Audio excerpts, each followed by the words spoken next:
Hola a todos, bienvenidos de nuevo al canal y muchísimas gracias por estar aquí. Antes de empezar, recordad tomaros un minuto para suscribiros en Substack o Patreon. Encontraréis más contenido en esas dos plataformas y tengo varios proyectos realmente emocionantes que se lanzarán allí muy pronto, así que aseguraos de estar atentos. El primer ministro de Canadá, Mark Carney, puede haber pronunciado uno de los discursos más sinceros jamás escuchados en el Foro Económico Mundial de Davos. Y eso por sí solo demuestra cuánto ha cambiado realmente el mundo. Con un lenguaje inusualmente directo, Carney no solo sugirió que el llamado orden internacional basado en normas está bajo presión, dijo que en la práctica se ha derrumbado.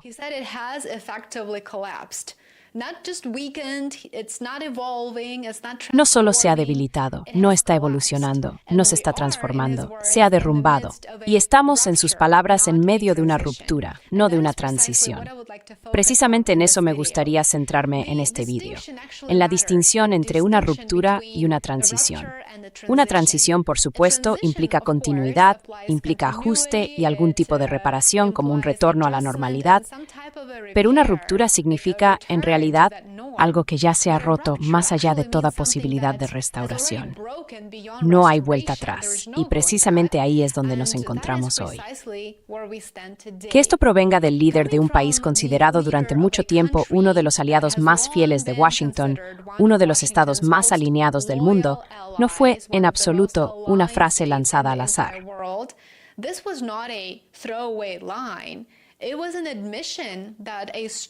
Fue una admisión de que la historia que los gobiernos occidentales nos han contado durante décadas, sobre normas compartidas, construcción de la democracia, reglas previsibles y seguridad colectiva, ya no describe la realidad.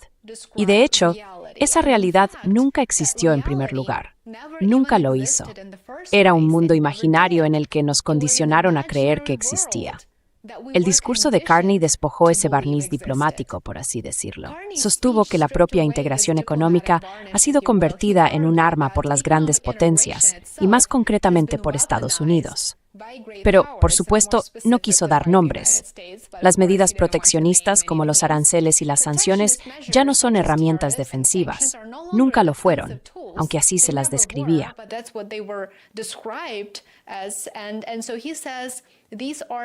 Y así dice que ahora estos son instrumentos de castigo. Las sanciones, por supuesto, se han convertido en características permanentes en lugar de medidas temporales.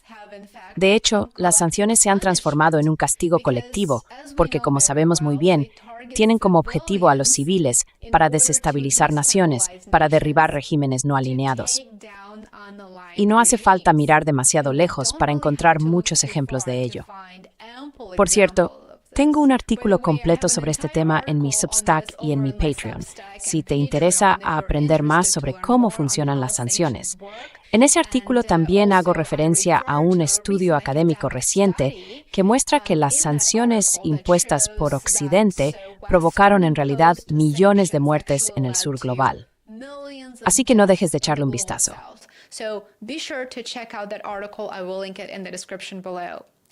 Pondré el enlace en la descripción más abajo. Ahora bien, Carney dijo que las cadenas de suministro son frágiles, y por supuesto, lo son por diseño, no por accidente, y que los sistemas financieros se utilizan habitualmente como palanca. En otras palabras, la globalización no ha aportado realmente neutralidad ni estabilidad. Ha generado una vulnerabilidad que beneficia a las naciones más fuertes mientras explota al resto. El marco posterior a la Segunda Guerra Mundial, dicho de otro modo, ya no funciona como se pretendía. Carney, sin embargo, llevó el argumento aún más lejos, lo cual me pareció fascinante. Citando al presidente de Finlandia, pidió lo que describió como un realismo basado en valores. Dijo que las potencias intermedias deben construir resiliencia conjuntamente o quedarán subordinadas.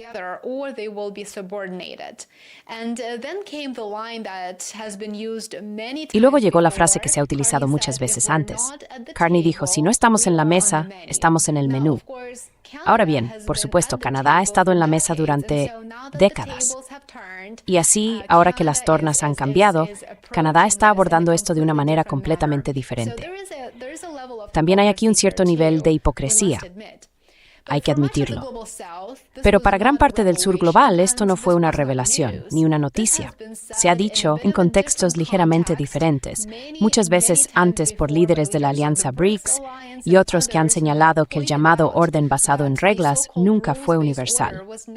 El derecho internacional se aplicaba con rigor contra los adversarios, contra personas y estados que no estaban alineados.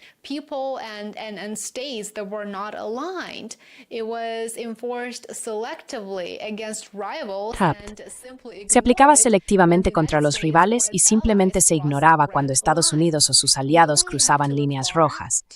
No hace falta buscar mucho para encontrar numerosos ejemplos de ello. Pensemos en Yugoslavia, Irak, Libia, Ucrania, Gaza y la lista continúa. La erosión de ese orden fue el resultado previsible de décadas de esta aplicación tan selectiva de las leyes y las normas. Ahora bien, quizá recuerde que un senador estadounidense en activo, ese que no ha conocido una guerra que no le encante, Lindsey Graham, dijo que el derecho internacional no se creó para Estados Unidos en primer lugar, ni para Israel ni sus aliados. Dijo que el derecho internacional se creó para el resto del mundo. Statute doesn't apply to Israel. När frische där wayne lead bakillich public commemorating fitster in extended band around new persa soles.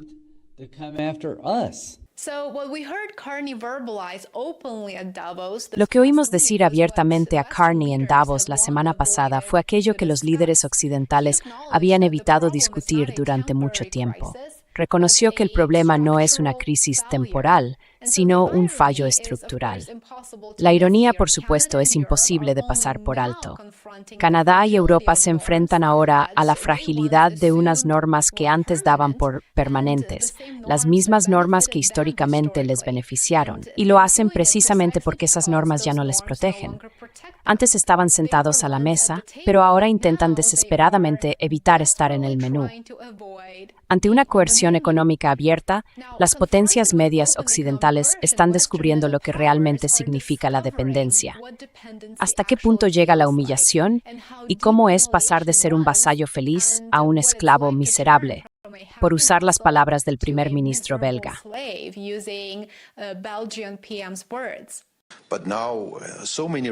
Pero ahora se están cruzando tantas líneas rojas que tienes que elegir entre tu autoestima y la sumisión. Ser un vasallo feliz es una cosa, ser un esclavo miserable es otra muy distinta. Si te echas atrás ahora, vas a perder tu dignidad, y eso probablemente sea lo más valioso que puedes tener en una democracia. Es tu dignidad.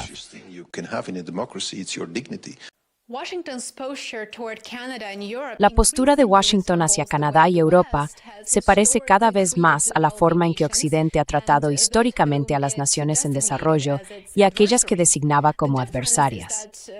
La diferencia es que esta vez los aranceles, la coerción e incluso la retórica de anexión, por ejemplo Groenlandia, se dirigen hacia el interior, a antiguos o actuales aliados, según se quiera ver. Así que Trump no espera ni necesita alineación por parte de estos estados. Lo que realmente se requiere es una obediencia silenciosa. Y una vez que pierdes tu soberanía, ¿qué más puedes pedir en realidad? Además, debemos reconocer que existe un grado de debilidad, y yo diría un declive considerable, que puede observarse en la situación.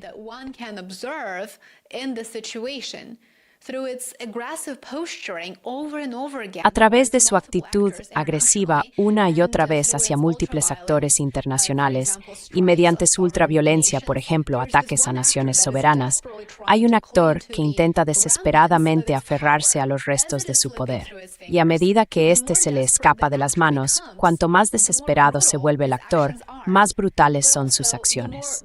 Pero también más motivado se siente el sur global para reafirmar su voz y formar un nuevo mundo. Aunque la alianza BRICS se enfrenta a muchos obstáculos, su premisa y su fundamento, basados en la igualdad, la soberanía y el desarrollo económico mutuamente beneficioso, constituyen en realidad un fuerte contrapeso a la brutalidad, la violencia y la actitud agresiva del principal actor de poder en el moribundo mundo unipolar.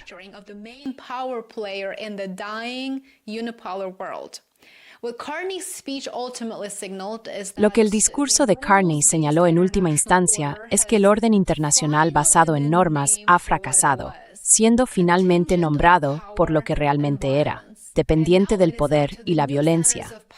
Y ahora corresponde a los nuevos centros de poder, las potencias intermedias y los mercados emergentes, navegar en este mundo cambiante. ¿Qué opinas del discurso del primer ministro Carney? Por cierto, puedes encontrar la versión completa en mi canal de Telegram, si te interesa. Si aún no lo has escuchado, hazlo. Merece mucho la pena. Deja un comentario abajo. Me encantaría conocer tu opinión al respecto. Muchas gracias por ver el video. Recuerda que puedes apoyar mi trabajo si lo deseas. Puedes hacerlo aquí en YouTube y también en Substack y Patreon. Muchísimas gracias a cada uno de los que se han convertido en suscriptores de pago. Lo aprecio de verdad. Disfruta del resto del día y espero verte aquí mañana. Cuídate. Look forward to seeing you here tomorrow. Take care.